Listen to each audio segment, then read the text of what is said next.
Ya, bien mis hermanos, que el Señor les bendiga esta mañana. Feliz día del Señor, me alegro de verlos mis hermanos, que podamos reunirnos aquí. Y el día de hoy vamos a comenzar el culto. Antes del culto, primero continuando el estudio bíblico que habíamos hecho hace más de un mes, parece que ya en enero, ¿cierto? Sí, amén. Entonces, inclinamos nuestro rostro y vamos a orar. Dios y Padre amado, te doy gracias, Señor, porque nos concedes un nuevo día más de vida, Señor. Y sobre todo, Señor, porque nos concedes estar en este lugar, este día tuyo, Señor, que tú has consagrado. Dios mío, te ruego, Señor, que bendigas a cada uno de nosotros que estamos acá, Señor, que bendigas a mis hermanos, Señor, que también bendigas a aquellos que de momento no han podido llegar o que no van a llegar a este culto. Señor, tú sabes las circunstancias, sé con cada uno de ellos. Te ruego, Señor, que nos ayudes, Señor, en estos momentos, que abra nuestros entendimientos, abra nuestro corazón, para que podamos, Señor, tener gran provecho de este estudio que vamos a hacer, Señor, que vamos a continuar, que vamos a ver acerca de tu ley, de tu palabra, Señor, de tus mandamientos. Señor, danos de tu Espíritu Santo para tener corazones reverentes al recibir esta enseñanza, Señor, y para que podamos sacar gran provecho de ella, para que podamos andar en estos caminos de los que vamos a hablar esta mañana.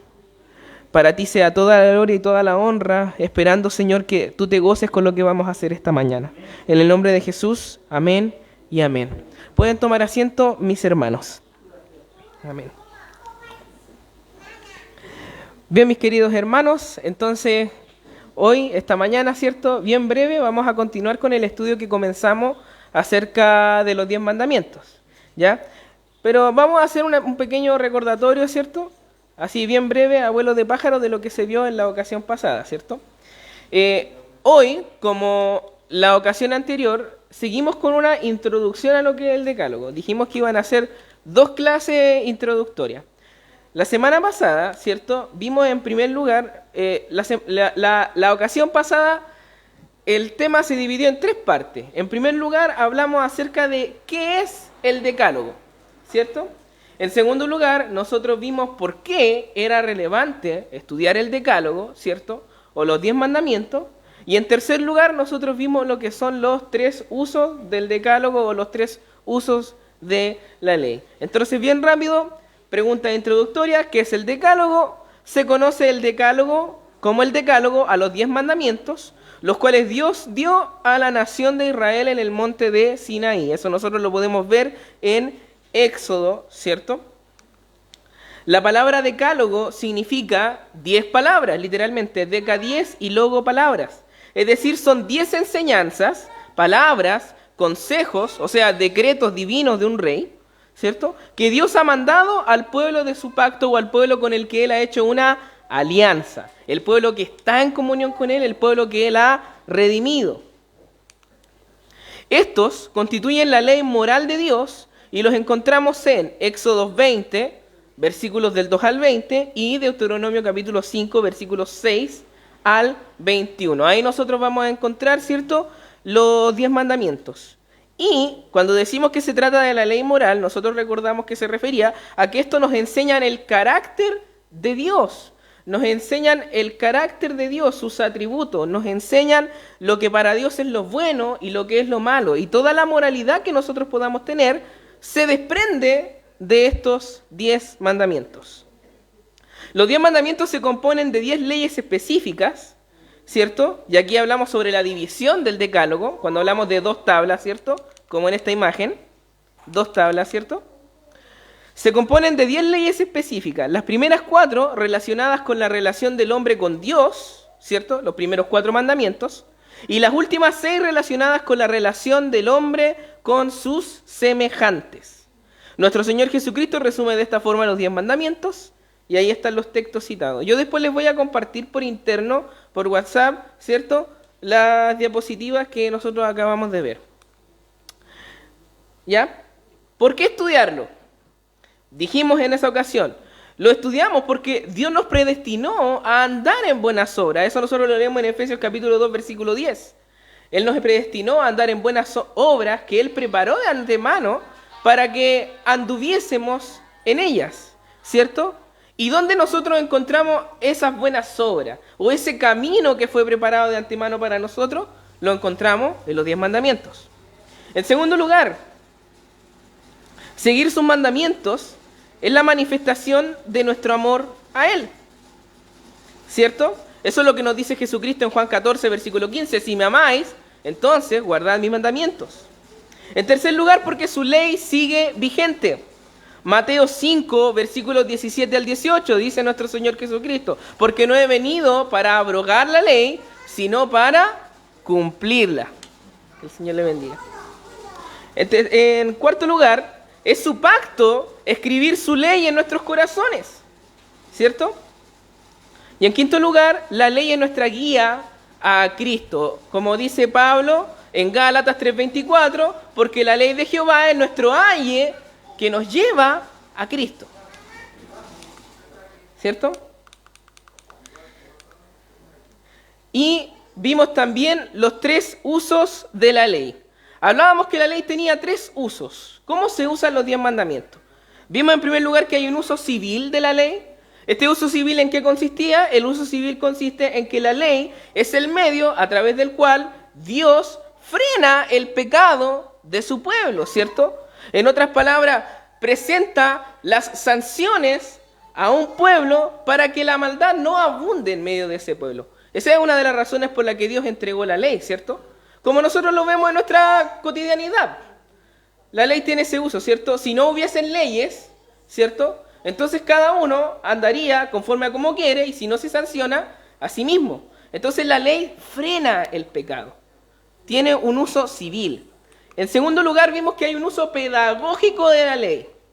La palabra del Señor nos enseña, en los textos ahí citados, cuando Pablo nos dice en Gálatas, ¿cierto?, que la ley es nuestro aye que nos lleva hacia Cristo, nos está diciendo que la ley es un maestro que nos muestra nuestro pecado, ¿cierto? Nos muestra que somos incapaces delante de un Dios santo de comparecer dignamente delante de Él y por lo tanto nos lleva hacia Cristo. Nosotros vemos fundamentalmente este uso cuando en videos, si usted ha visto de apologética o de evangelismo, usted podrá notar que hay muchas personas que usan los 10 mandamientos para hacer evangelismo, ¿no? ¿A fin de qué? De mostrarle al hombre su pecaminosidad, su necesidad de Cristo. Ese es el uso pedagógico de la ley. Y en tercer lugar, nosotros vemos un uso normativo de la ley. La ley no solamente sirve para refrenar el pecado en medio de un pueblo, no solamente sirve para llevarnos a Cristo mostrándonos que somos pecadores, ¿cierto? Porque hemos incumplido la ley, sino que la ley también se nos es dada como una norma de vida en la cual andar. Hay una vida a la que nosotros hemos sido llamados a andar. Y recordamos este texto en Efesios, ¿no? Cuando dice Efesios que fuimos predestinados a andar en obras, las cuales Él preparó de antemano. O sea, el estilo de vida del creyente es una vida observando los 10 mandamientos, ¿cierto? Ese es su uso normativo. En eso se resumió la clase anterior. Les voy a compartir 2 citas que no les compartí en la ocasión anterior, que dicen lo siguiente. La ley nunca tuvo el propósito de ser el medio de salvación, sino el de proveer a los salvos comunión con Dios. De Gerald Nienhuis en su comentario al Catecismo de Heidelberg. O sea, la ley nunca se le fue dada, ni en el Antiguo Testamento, ni en el Nuevo Testamento, al pueblo como un medio para ser aceptados por Dios. Si ustedes se observan en el Antiguo Testamento, Dios les da las leyes a su pueblo en el Sinaí, ¿cuándo? ¿Antes de liberarlos de Egipto para liberarlos o después de que los liberó, manifestando su alianza con ellos? Evidentemente, la ley fue dada en el Sinaí después de que Dios redimió a su pueblo, no antes. Por lo tanto, la ley nunca fue vista en la Escritura como un medio para llegar a ser salvo. Ahora, eso en cuanto a nosotros. ¿Por qué? Porque, dada nuestra pecaminosidad, dada que los mandamientos del Señor son perfectos, como dice el Salmo 19, ¿cierto? Versículos 7 al 10, ¿cierto? Dado que sus mandamientos son perfectos y nosotros no, jamás podríamos alcanzar la salvación por nuestros propios méritos, por nuestras obras, porque somos imperfectos, porque somos pecadores. Porque el que falla, dice Santiago, a un mandamiento de la ley, dice que ha quebrantado todos los mandamientos. Entonces no puede ser el medio para ser salvo. Nunca lo ha sido y nunca lo va a ser. En ese sentido. Pero hay otro sentido en el que la ley sí nos salva. ¿En cuál sentido? Porque nosotros no podíamos cumplir con la ley, ¿cierto? Pero hay uno que cumplió la ley en nuestro lugar, ¿cierto? Él cumplió con ese pacto que Dios había hecho en el principio con Adán, ¿cierto? Adán debía no comer del fruto, o sea, debía ser fiel a un mandamiento. Pero Adán falló. Sin embargo, el apóstol Pablo nos enseña en Romanos capítulo 6, ¿cierto?, que hay un segundo Adán. Y este segundo Adán cumplió con toda la ley de Dios para ganar esa justicia, para dárnoslas a nosotros. Y segunda cita, dice a W. Pink: estamos plenamente persuadidos de que no puede haber ninguna esperanza sólidamente fundada de un avivamiento genuino de piedad entre los creyentes y de la moralidad entre los incrédulos hasta que los 10 mandamientos vuelvan a tener el lugar que les corresponde en nuestros afectos, pensamientos y vidas. Y me encanta esta cita porque al fin y al cabo aporta al hecho de por qué nosotros deberíamos estudiar los 10 mandamientos. ¿Hay alguna aplicación práctica de estudiar los 10 mandamientos? Claro que sí. En la historia, mis hermanos, y yo los invito a leer historia de la iglesia si tienen la ocasión, o ver algún video por ahí en YouTube acerca de la historia de la iglesia, ustedes van a notar que los momentos en que la iglesia de Cristo tuvo mayor influencia, tanto en sí misma como en la sociedad, fue cuando la iglesia observó con detenimiento la ley. Sobre todo cuando leemos acerca de los puritanos. Los puritanos eran personas celosas de observar la ley, enseñar la ley, le hacían catecismo a su hijo, ¿cierto? Les enseñaban los 10 mandamientos. En sus cultos terminaban con la pronunciación de los 10 mandamientos. Y cuando eso ocurría, esa sociedad era una sociedad bastante distinta a la de hoy. De hecho, lo poco bueno que nosotros vemos hoy en nuestra sociedad, lo poco de moral que se puede ver en nuestra sociedad, es un resultado del trabajo que la iglesia hizo anteriormente enseñando la ley. Entonces, es importante, mis hermanos, que nosotros hagamos esto. Hay bendiciones de Dios para su iglesia como cuerpo, ¿cierto? Como cuerpo, al momento de observar su ley. Hay bendición. Entonces continuamos hoy. ¿Qué vamos a ver hoy? Prefacio y consideraciones sobre el decálogo. Vamos a ver el prefacio al decálogo. ¿Qué es un prefacio? El prefacio es algo que se dice anteriormente a un texto para introducirnos a él, ¿no? Eso nosotros lo vemos en los libros. Los que leen libros van a ver que hay un prefacio en esos libros. Prefacio y consideraciones sobre el decálogo. Entonces, abramos nuestras Biblias y vamos a leer Éxodo, capítulo 19, hasta el versículo 1 del capítulo 20.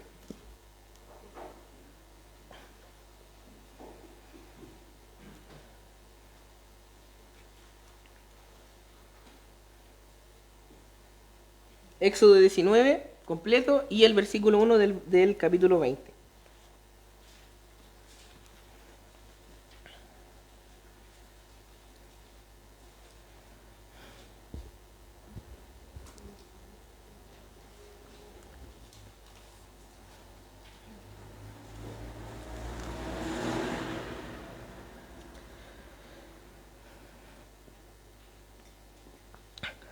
Amén.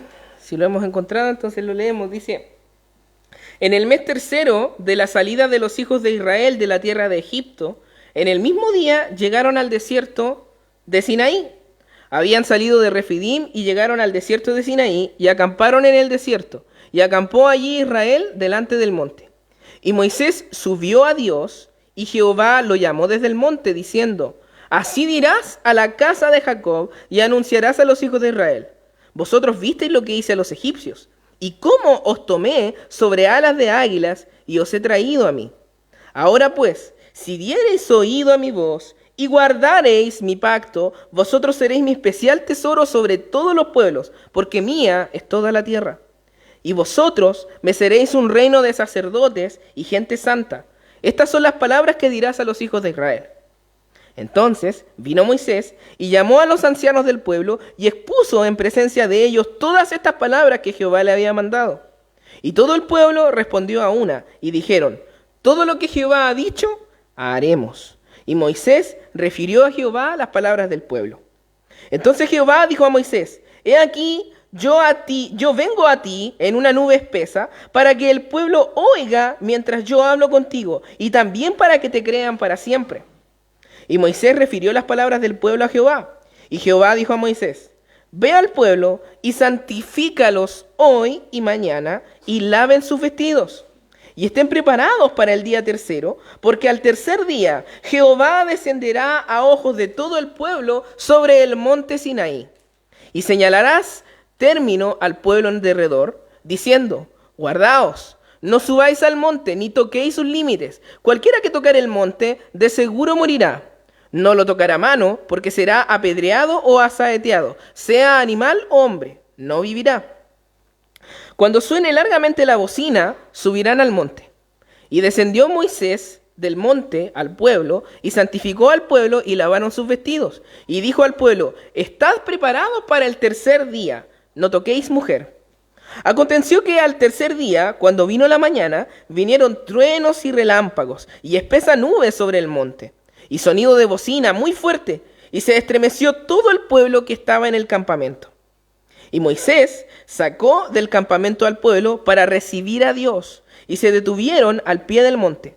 Todo el monte Sinaí humeaba, porque Jehová había descendido sobre él en fuego, y el humo subía como el humo de un horno, y todo el monte se estremecía en gran manera.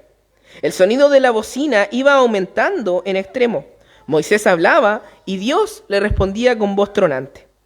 Y descendió Jehová sobre el monte Sinaí, sobre la cumbre del monte, y llamó Jehová a Moisés a la cumbre del monte, y Moisés subió.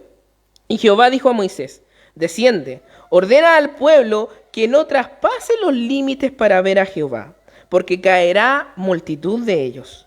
Y también que se santifiquen los sacerdotes que se acercan a Jehová, para que Jehová no haga en ellos estrago.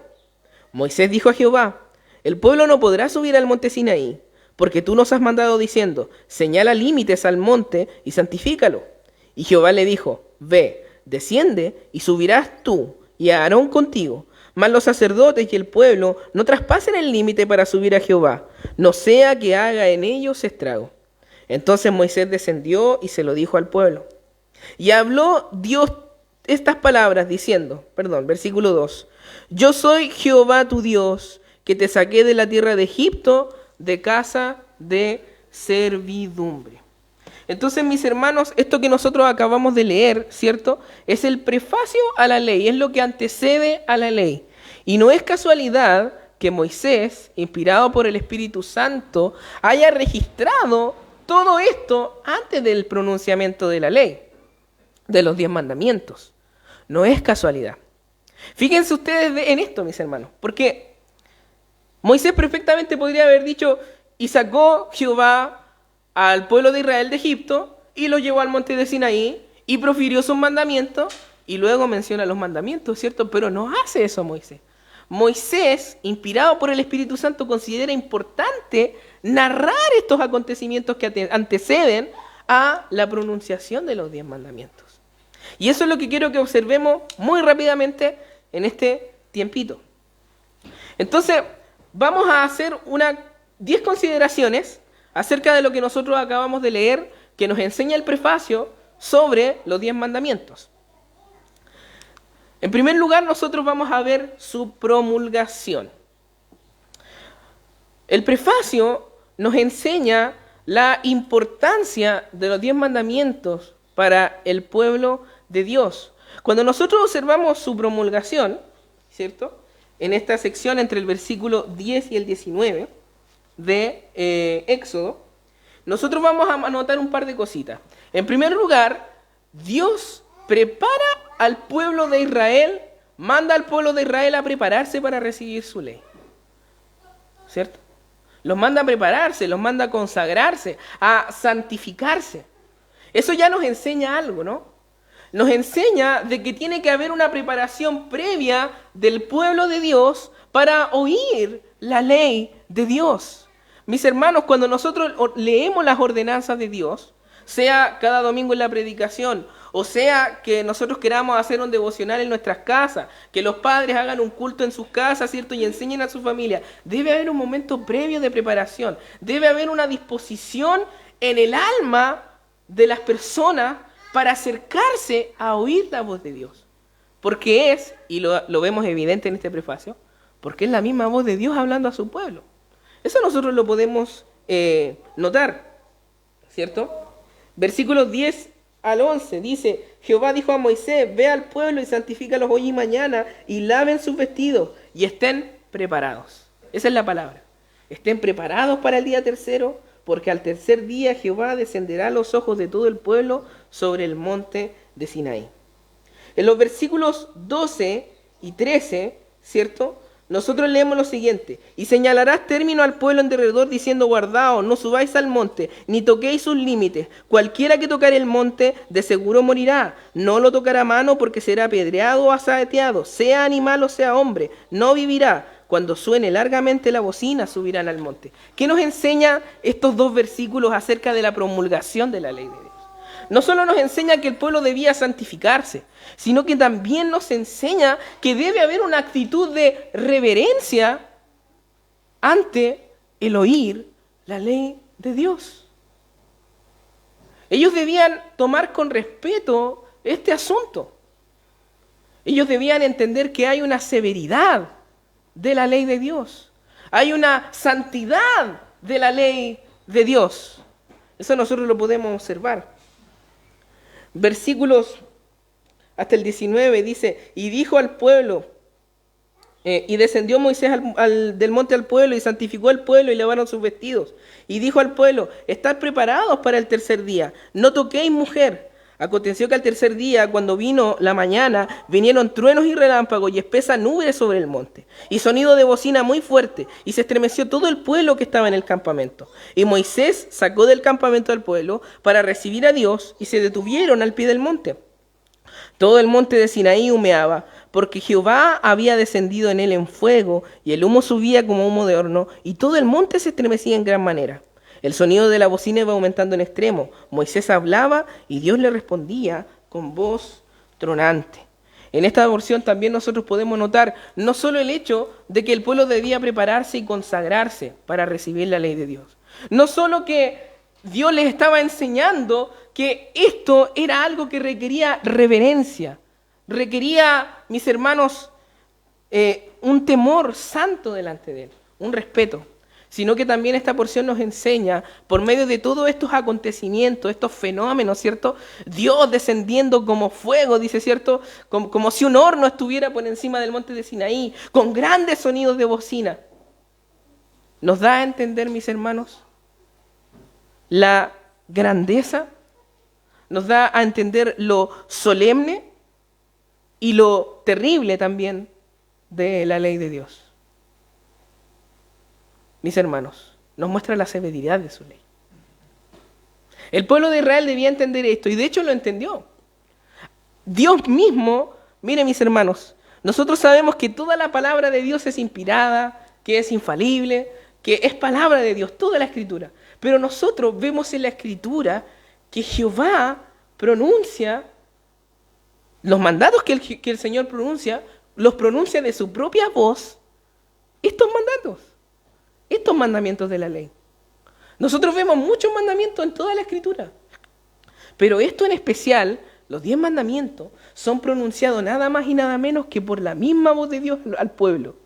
¿Qué ocurre con el pueblo de Israel cuando, después de que el Señor les habla con toda esta grandeza, con toda esta terrible forma de manifestarse? ¿Qué ocurre con el pueblo de Israel? ¿Cierto? Ellos tienen temor. Ellos tienen temor y le piden a Moisés que de ahora en adelante él mediara entre Dios y ellos. Porque oír la voz de Dios era algo temible. Era algo, mis hermanos, que infundía temor, un temor en las personas, por la forma en que manifestarse. Y todo ese temor y toda esa manifestación viene acompañada de la promulgación de la ley. Continuamos. Lo otro que nosotros podemos observar aquí en el prefacio es que hay una singularidad de la ley de Dios. O sea, hay algo especial en la ley. Notamos en primer lugar, como decía, esta ley, estos 10 mandamientos, son los únicos mandamientos en toda la Escritura en la que el Dios Trino, en la esencia de todo su ser, ¿cierto?, la pronuncia con voz audible. Entonces, mis hermanos, nosotros debemos entender que esta es una porción especial de las Escrituras. De hecho, la iglesia siempre lo ha entendido así, ¿cierto? Siempre dentro de las enseñanzas de la iglesia hay una sección dedicada a los 10 mandamientos. ¿Por qué? Porque todos entendemos que esto es especial, que esto es particular, que esto es fundamental para la vida del pueblo de Dios. En segundo lugar, nosotros vemos que es la única porción de toda la Escritura que es manifestada una ley con grandes señales. ¿Cierto? También podemos observar que son las únicas palabras, nosotros creemos, ¿cierto?, que la Escritura es inspirada por Dios, ¿cierto? Pero Dios usó hombres para escribir su palabra, ¿cierto? Eso nosotros lo entendemos. Sin embargo, los 10 mandamientos, si ustedes leen el relato, fueron escritos por el mismo dedo de Dios en las tablas de piedra. Es la única porción de la Escritura en que Dios mismo, con su propia mano, sin uso de un tercero, escribe sus palabras. Y también nosotros podemos observar también, esto no sale en el prefacio, pero es parte de la historia de la entrega de los 10 mandamientos, ¿cierto? De que la ley de Dios acompaña, es el único objeto, junto con 2 objetos más, que acompañan o que están presentes en el arca del pacto, ¿cierto?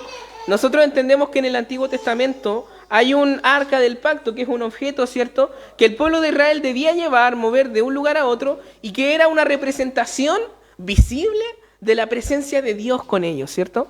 En esa arca, el Señor mandó a introducir en ella, en su interior, 3 cosas. Nosotros vemos que se introduce la vara de Aarón, ¿cierto?, la vara floreada de Aarón, que era una representación de la legitimidad del sacerdocio arónico dentro del pueblo de Dios, ¿cierto? Nosotros vemos que se introducen los panes de la proposición, se introduce maná, ¿cierto?, que era una representación, mientras ellos llevaban esta arca que simbolizaba la presencia de Dios en el pueblo, era una representación de la provisión de Dios, para que no lo olvidaran. Y nosotros vemos que junto con estas 2 cosas hay una tercera cosa que los acompañan, y es la ley de Dios. Entonces, en todas estas cosas, nosotros podemos ver que hay una singularidad de la ley de Dios. Otra observación, el origen de la ley. ¿Cuál es el origen de la ley de Dios? Si tienen el texto que nosotros acabamos de leer a mano, observen Éxodo 20, de los versículos 1 al 2 y del 5 al 6. Si lo pudiera leer mi hermano Felipe, Éxodo 20, versículos 1 al 2 y 5 al 6. ¿Qué dice?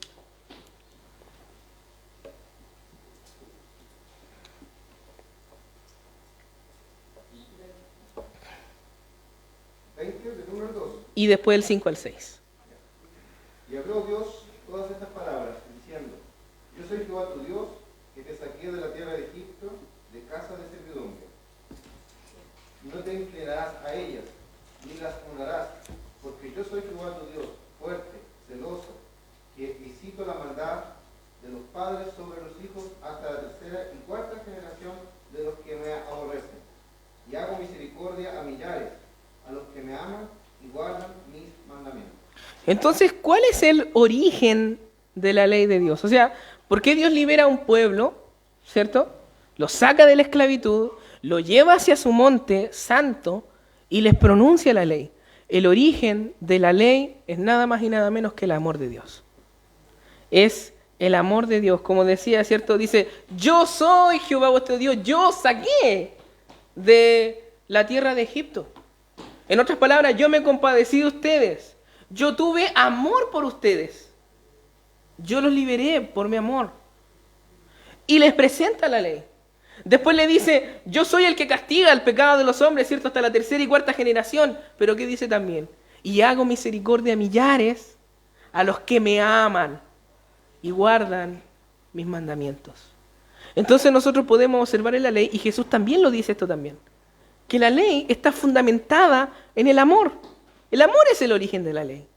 La ley es la vida de un pueblo que vive en comunión con un Dios que los amó y los liberó. La ley es la respuesta del pueblo de Dios que ama a este Dios que lo liberó y lo rescató. Por eso es que Jesús, como decíamos en la clase anterior, por eso es que Jesús dice: si me amáis, guardad mis mandamientos. También nosotros podemos observar otra cosa. no hay una observación real de la ley, un cumplimiento real de la ley en un corazón donde no hay amor.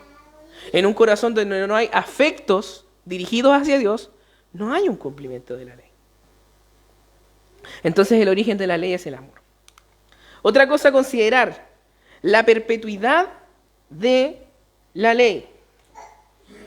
En cuanto a su perpetuidad, nosotros podemos ver que la ley es perpetua, es decir, que permanece para siempre, y esto lo podemos notar en varias cosas. Nosotros mencionábamos que la ley de Dios era un reflejo de su carácter, ¿no? Un reflejo de su moralidad, de lo que Él ve como algo bueno y de lo que Él ve como algo malo.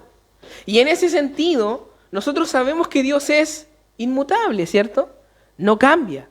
Dice el Antiguo Testamento, porque yo Jehová no cambio. Es por eso que vosotros, pueblo de Israel, no habéis sido consumidos, ¿cierto? Hablando de el pecado de Israel, de la rebelión de Israel, de las infidelidades de Israel. Él dice, la única razón por la que ustedes como cuerpo permanecen en pie, porque es verdad que Dios había juzgado a algunos de entre ellos, ¿cierto? Pero como pueblo no habían desaparecido. Bueno, seguían en pie porque Dios los había amado. Y porque Él no cambia. Entonces eso nos muestra la perpetuidad de la ley, ya que la ley es una extensión, ¿cierto? Un reflejo del carácter de Dios. Mientras Dios no cambia, la ley tampoco cambia, ¿cierto? Lo que se pronuncia en estas 10 palabras no cambia, porque Dios no cambia. En segundo lugar, porque hay relaciones dotadas de la razón y la volición que están fundamentadas en la ley de Dios. Nosotros veíamos, ¿cierto? La segunda tabla de la ley nos habla acerca de nuestro trato con el prójimo, ¿no? Desde el 5º hasta el 10º mandamiento. En otras palabras, mientras haya comunión entre Dios y los hombres, y mientras haya comunión entre los hombres, ¿cierto? Es necesario que haya algo que regule ese trato, ¿no? Y mientras exista este trato, y existe este concepto de lo que es bueno y lo que es malo, entonces la ley, los 10 mandamientos aquí pronunciados, van a seguir vigentes. En tercer lugar, Cristo rindió una obediencia perfecta a la ley. El autor de los Hebreos es enfático en hablar de esto. Cristo nació bajo la ley y cumplió la ley. Claro, aquí está hablando de la ley en su totalidad, ¿cierto? Nosotros hablábamos en la clase pasada de que la ley se dividía en 3 partes, ¿no? Una parte era la ley ceremonial, otra era las leyes civiles, que eran leyes que Dios había dado al pueblo de Israel, ¿cierto? Como nación, para regular su conducta como nación. Pero también están las leyes morales de Dios que nos hablan de lo que es bueno y lo que es malo. Y en ese sentido, Cristo, al rendir obediencia a la ley, nos muestra la perpetuidad de la ley, su perpetuidad. Y también podemos observar que en los corazones, ¿cierto?, se manifiesta la perpetuidad de la ley, ya que el nuevo nacimiento, ¿qué es? El nuevo nacimiento, la Escritura lo relata como Dios escribiendo su ley en nuestros corazones. De tal manera que la ley de Dios es perpetua. Nunca queda abolida. Estos mandamientos nunca están abolidos. Otra consideración, su número. Son 10 mandamientos, ¿cierto? Éxodo 34, 28, ahí Moisés se refiere a los mandamientos como 10, ¿cierto? Ahora, ¿por qué su número es interesante? Porque hay una relación en la Escritura con el número 10. Si nosotros observamos, ¿cuántas fueron las plagas que Dios envía a Egipto, ¿cierto?, para liberar a su pueblo? Son 10 plagas, ¿cierto? Es interesante, son 10 plagas, 10 juicios de Dios contra un pueblo, una nación que estaba oprimiendo al pueblo de su amor, a Israel, ¿cierto? Después nosotros vemos que curiosamente Dios les da 10 mandamientos al pueblo de Israel. Y Dios no juzga a esa generación de 40 años, sino hasta cuando ellos pecan 10 veces delante de Él. Nosotros leemos en Números 14, 22, ¿cierto?, que hay 10 pecados que habían cometido ellos en el desierto, que habían hecho que Dios nuevamente los tratara, ¿no? Tratara con ellos. Entonces siempre hay esta relación de 10. La palabra 10 en la Biblia, el número 10 en la Biblia, es un número que refleja una totalidad, ¿no? Un todo orgánico, por así decirlo. Algo que revela que algo es completo en sí mismo, que está interconectado en sí mismo. Entonces la ley de Dios nos manifiesta este resumen, por así decirlo, complementario de lo que es la voluntad de Dios. Lo otro que nosotros podemos observar es su división. Ya hablamos de esto, ¿cierto? La ley de Dios está dividida en dos partes, dos tablas, ¿cierto?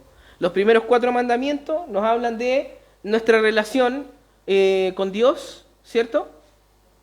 Aunque hay algunos que también incorporan el 5.º mandamiento a la ley, el que dice, honrarás a tu padre y a tu madre, porque en ese sentido Dios siempre se revela como un padre. Es curioso que esté al medio ese mandamiento, ¿no? El 5.º mandamiento. Y también está el otro, ¿cierto? Que son las últimas 6 leyes de la segunda tabla de la ley, que nos hablan acerca de nuestro trato con el prójimo. Cuando Jesús habla sobre la ley, Jesús resume la ley en Marcos capítulo 12, versículos 28 al 31, la resume como ¿qué? Como 2 cosas. En primer lugar, amarás al Señor tu Dios con todo tu corazón, con toda tu alma, con toda tu mente, tus fuerzas. Y después dice, amarás a tu prójimo como a ti mismo. Ese es el resumen de la ley. Y es importante que lo entendamos como un resumen de la ley y no como una, por así decirlo, una reducción de la ley. Porque hay personas que lo entienden así, ¿no? Que dicen que nosotros ya no tenemos que observar la ley. Si amamos a nuestro prójimo, si amamos a Dios, entonces hemos cumplido con toda la ley, ¿no? Pero la pregunta es, ¿cómo amamos a Dios? ¿Cómo amamos a nuestro prójimo?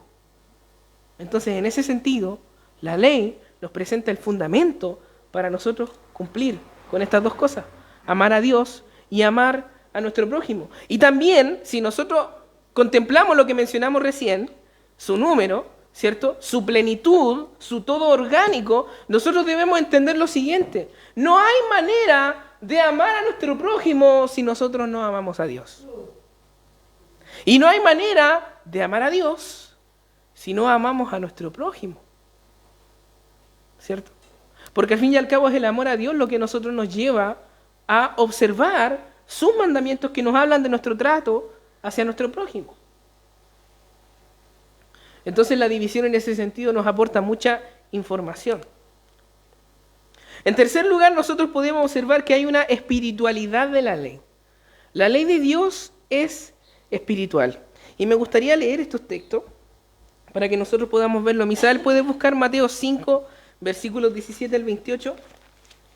Yo voy a leer Romanos 7, 14.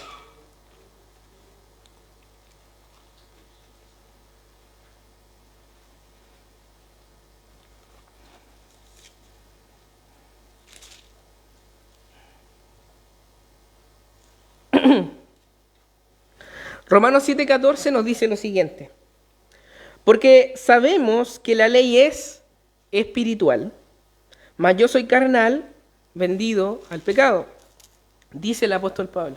Misael, si puedes leer la cita. Mateo 5, versículos 17 al 28. Jesús y la ley. No penséis que he venido para abrogar la ley o los profetas. No he venido para abrogar, sino para cumplir.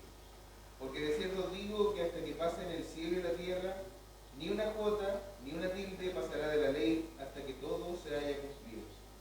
De manera que cualquiera que quebrante uno de estos mandamientos, muy pequeños, y así enseña a los hombres, muy pequeños será llamado en el reino de los cielos. Mas cualquiera que los haga y los enseñe, este será llamado grande en el reino de los cielos. Porque os digo que si vuestra justicia no fuere mayor que la de los escribas y fariseos, no entraréis en el reino de los cielos. Oísteis que fue dicho a los antiguos, no matarás, y cualquiera que matare será culpable del juicio. Pero yo digo que cualquiera que se enoje contra su hermano será culpable de juicio, y cualquiera que diga necio a su hermano será culpable ante el concilio. Y cualquiera que le diga fatuo quedará expuesto al infierno del fuego. Por tanto, si traes tu ofrenda al altar, y te acuerdas de que tu hermano tiene algo contra ti, deja ahí tu ofrenda delante del altar y anda, reconcíliate primero con tu hermano, y entonces ven y presenta tu ofrenda. Ponte de acuerdo con tu adversario pronto, entre tanto que estás con él en el camino. No sea que el adversario te entregue el juez, y el juez haga algo así y seas echado en la casa. De cierto te digo que no saldrás de allí hasta que pagues el último cuadrante. Oíste que fue dicho, no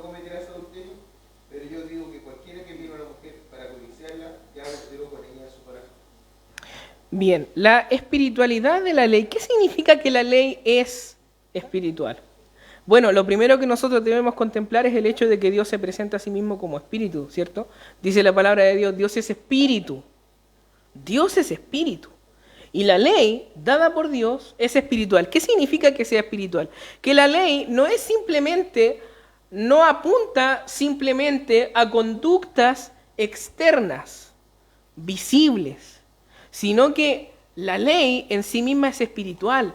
La ley nos habla de la relación de Dios, del pueblo con su Dios, en sus afectos, en sus pensamientos, en sus acciones, desde la plenitud misma de su ser, de su corazón.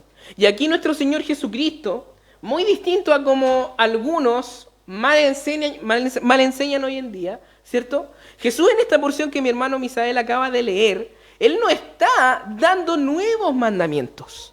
Él no está añadiendo una carga por encima de lo que dice la ley. Esa es una interpretación que hay hoy en día, ¿cierto? Que Él está diciendo que la ley era severa en el Antiguo Testamento, pero en el Nuevo Testamento es más severa. No, esa no es la forma correcta de entenderlo. Ahí Jesús lo que está haciendo nuestro Señor es revelando la verdadera naturaleza de la ley a un pueblo que la había malentendido. ¿Cuál era el malentendido? Por ejemplo, los dos pecados señalados, el adulterio y el homicidio, ¿cierto? Algunos pensaban que cometer adulterio o cometer fornicación era simplemente el acto, ¿no? Que lo que la ley dice cuando hace estos mandamientos, lo que prohíbe es el acto consumado del adulterio, el acto consumado del homicidio. Pero la verdad, mis hermanos, es que la ley de Dios es espiritual. La ley apunta a lo más interno del corazón del hombre. De tal manera que Jesús dice, si tú odias a tu hermano y aborreces a tu hermano y tienes deseos homicidas contra tu hermano, tú ya has violado el mandamiento, no matarás. La ley es espiritual. Si tú codicias a una mujer o a un hombre, ¿cierto? Si tú codicias a tu prójimo, en tu corazón ya has cometido adulterio. Por lo tanto, la esencia de la ley es espiritual, porque apunta a lo que el hombre tal vez no puede ver, pero Dios sí lo ve. Por tanto, un cumplimiento genuino de la ley o una observación sincera, genuina de la ley va a contemplar que los mandamientos no son solo lo de afuera, sino que apuntan hasta lo más interno de nuestro corazón. En tercer lugar, nosotros podemos contemplar el ministerio de la ley. Y ya hablamos de eso, ¿cierto? Los tres usos de la ley. Así que lo voy a pasar a vuelo de pájaro. Lo otro que nosotros podemos contemplar es que hay sanciones de la ley. Fíjense en el texto que leyó mi hermano Felipe, en Éxodo 20, versículos 1 al 2, y después 5 al 6. ¿Qué dice el Señor? ¿Cierto? Que dice, yo soy Jehová, dice, yo castigo la maldad de los hombres hasta la tercera y cuarta generación de los que me aborrecen, y que hago misericordia a millares.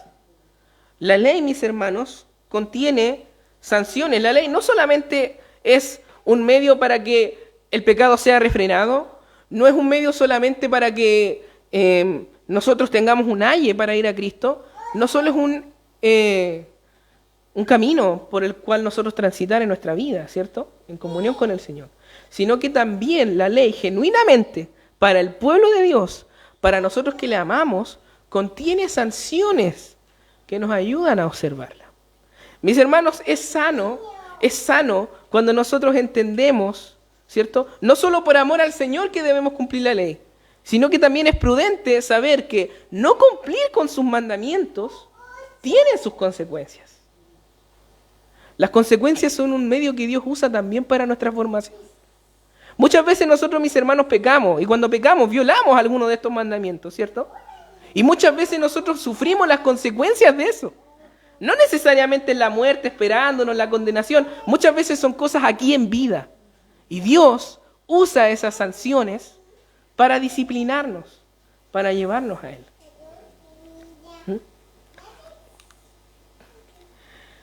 También contemplamos cierto otro aspecto, la interpretación de la ley.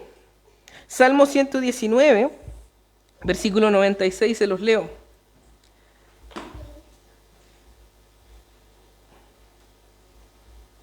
Dice,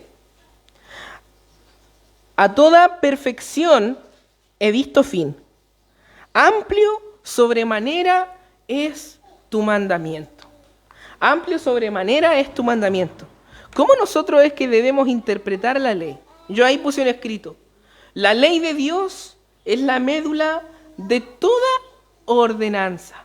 Cuando el salmista está diciendo en esta porción que yo les acabo de leer, ¿cierto? Que la ley de Dios es amplia, ¿cierto? Amplio sobremanera es el mandamiento del Señor, teniendo en cuenta el decálogo. Lo que él está diciendo es que cualquier mandamiento que nosotros veamos en la Biblia, cualquier mandamiento que nosotros veamos explícita o implícitamente, cualquier ordenanza, cualquier consejo divino que nosotros vemos en la Biblia, va a tener su origen en los 10 mandamientos. Cualquier cosa que a nosotros se nos prohíbe o se nos ordena, tiene su fundamento en alguno de los 10 mandamientos o en todos los 10 mandamientos. Cualquier cosa que nosotros hagamos. Incluso en las leyes naturales, en las leyes que nosotros vemos en la naturaleza, en la ley que nos revela nuestra razón, por ejemplo, en las leyes del tránsito, ¿no? Mis hermanos, usted quizás se va a sorprender, pero yo le digo, las leyes del tránsito no son leyes humanas. No son leyes de origen humano. Las leyes del tránsito son leyes de origen divino. ¿Por qué? Porque las leyes del tránsito son simplemente la razón aplicada a ciertos acontecimientos. Si tú violas alguna de esas leyes, tú vas a sufrir las consecuencias tanto por causa de los magistrados, ¿cierto?, que te pueden castigar por eso, o por las consecuencias de tu imprudencia, ¿no? Porque la naturaleza nos enseña eso. Si tú vas en un vehículo a mucha velocidad, a una velocidad que no debes en una curva y tú chocas, ¿cierto? Esa es la consecuencia de ese acto. Hay una ley ahí en la naturaleza, ¿cierto? Ahora, fíjense bien.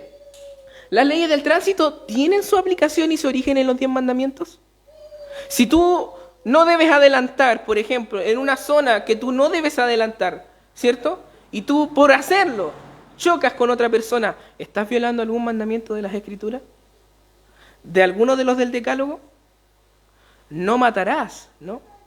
O mejor aún, el resumen de las 2 tablas, amarás a tu prójimo como a ti mismo.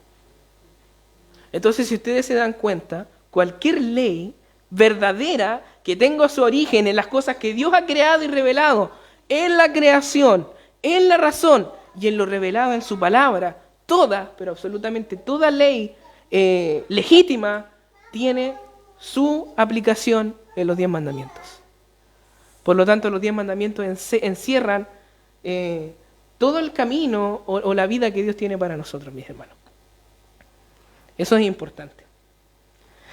Y de hecho es bastante útil porque si nosotros, mis hermanos, estudiamos las Escrituras, para los que espero que sea una costumbre entre nosotros, tienen devocionales. Cuando usted lea un texto, usted entiende primero qué es lo que dice el texto, ¿no? Cualquier texto de la Biblia. Ya, ¿qué es lo que dice? Ahora, ¿cómo lo aplico? Una de las formas para saber cómo yo puedo aplicar un texto de la Escritura, cualquiera que sea, ¿cierto? Es preguntándome, ¿cuál es el mandamiento implicado acá? ¿Qué es lo que se me está mandando según los 10 mandamientos? ¿Qué es lo que se me está prohibiendo según los mandamientos? ¿Cierto? Es una forma de poder sacarle provecho al texto, interpretar a través de la ley de Dios y también a través de la misma ley de Dios. Una vez que yo entiendo, el texto me está mandando, no sé, a que tenga paciencia con mis hijos o con mi prójimo, a que perdone. Entonces yo me pregunto, bueno, ¿qué mandamiento de la ley está implicado acá? Es este mandamiento. Y después observo y digo, no he cumplido con este mandamiento, ¿no? Y ahí es donde se aplica el uso de la ley. La ley es nuestro aye que nos lleva a Cristo. Señor, yo he faltado a este mandamiento. Señor, te pido perdón. Ayúdame a cumplir. Dame de tu espíritu para cumplir.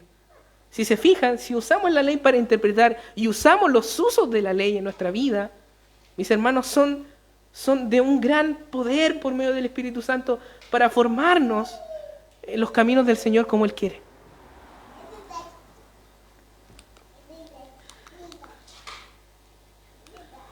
Y finalmente, mis hermanos, hay otro aspecto, ¿cierto? Exacto, su interpretación. Quisiera compartirles una cita sobre ese último aspecto de un librito, porque resume mucho mejor lo que yo quise decir. Y esto ya para ir terminando con el estudio. Página 8 dice, su interpretación dice, tan amplia es la ley moral que su autoridad se extiende a todas las acciones morales de nuestra vida. O sea, donde hay moralidad, la autoridad de los 10 mandamientos están ahí. El resto de las escrituras no son más que un comentario de los 10 mandamientos, dice W. Pink. Ya sea motivándonos a la obediencia con argumentos, atrayéndonos con promesas, restringiéndonos de las transgresiones mediante amenazas, o alentándonos a uno y negándonos del otro con ejemplos registrados en las porciones históricas. Bien entendido, los preceptos del Nuevo Testamento, que nosotros vemos en el Nuevo Testamento, no son más que aplicaciones, ampliaciones y aplicaciones de los 10 mandamientos. Debe observarse cuidadosamente que en las cosas expresamente ordenadas o prohibidas siempre se implica más de lo que está formalmente establecido. Como lo que decía nuestro Señor Jesucristo, ¿cierto? Se prohíbe el adulterio, pero se implica más que lo que está expresamente en el mandato, ¿no? También habla de lo que es en nuestro corazón. Para ser más específicos, primero, en cada mandamiento, el deber o pecado principal se toma como representante de todos los deberes o pecados menores. Y el acto manifiesto se toma como representante de todos los afectos relacionados. En otras palabras, hay afectos que están relacionados con nuestro cumplimiento o incumplimiento de la ley. Nos revela algo acerca de las cosas que amamos y de las cosas que aborrecemos en ese momento. La ley de Dios. Están prohibidos todos los pecados del mismo tipo, con todas sus causas y provocaciones. Cristo expuso el 6º mandamiento como condenando no solo el asesinato real, sino también la ira temeraria en el corazón. En segundo lugar, cuando se prohíbe cualquier vicio, se ordena la virtud contraria. Y cuando se ordena alguna virtud, se condena el vicio contrario. Por ejemplo, en el tercer mandamiento, Dios prohíbe tomar su nombre en vano, por lo que, como consecuencia necesaria, ¿cierto?, se ordena que su nombre sea santificado. O sea, no tomarás mi nombre en vano, es lo que se prohíbe, y por la prohibición entendemos que lo que Dios está mandando es que su nombre sea tenido en gran manera, que sea santificado, tenido en alta estima. Y así como el 8º mandamiento prohíbe robar, también requiere el deber contrario, ganarnos la vida y pagar por lo que recibimos, tal cual y como Pablo nos decía cuando hicimos el estudio en Efesios, ¿cierto? En el capítulo 4, versículo 28, ¿cierto? No robéis, sino que trabajad, ¿cierto? Y dad a los demás de lo que habéis trabajado. Eso es lo contrario al mandamiento de robar. Entonces, eso nosotros lo podemos ver en el aspecto de la ley que nos habla sobre su interpretación y aplicación para todas las esferas de nuestra vida. Bien, mis hermanos, este ha sido ya el estudio, ¿cierto? La segunda parte y última parte introductoria sobre los 10 mandamientos. La próxima clase, Dios mediante, ya vamos a empezar a estudiar los mandamientos uno por uno, ver sus aplicaciones, qué es lo que se nos enseña, qué es lo que se nos prohíbe, ¿cierto? Y cómo lo podemos aplicar a nuestras vidas, ¿ya? Así que vamos a orar para poner fin, pero antes de eso, quisiera pedirle a mi hermana Kristen, están estos libritos, ¿cierto? Es un libro de A.W. Pink, que es de la última cita que yo les he leído, ¿cierto? Y yo me basé, el día de hoy, en su estudio sobre el prefacio, resumidamente, ¿cierto? Lo más que pude, para hacerle esta última clase introductoria. Entonces, les voy a entregar el libro, es un regalo, mis hermanos, pidiéndoles que lo acompañen este libro en nuestro estudio sobre los 10 mandamientos, que los lean, los estudien, los mediten, si quieren pueden usarlo en sus devocionales, ¿cierto? Para que vayamos en sintonía con los estudios. Amén. Esto es un regalo de parte de una iglesia que se llama Monte de Sion, si pueden incluirla en sus oraciones, que oren por ellos, porque es una labor muy linda la que están haciendo de regalar estos libritos, sin costo alguno. Así que eso, mis hermanos. Vamos a orar para que pongamos fin a este estudio.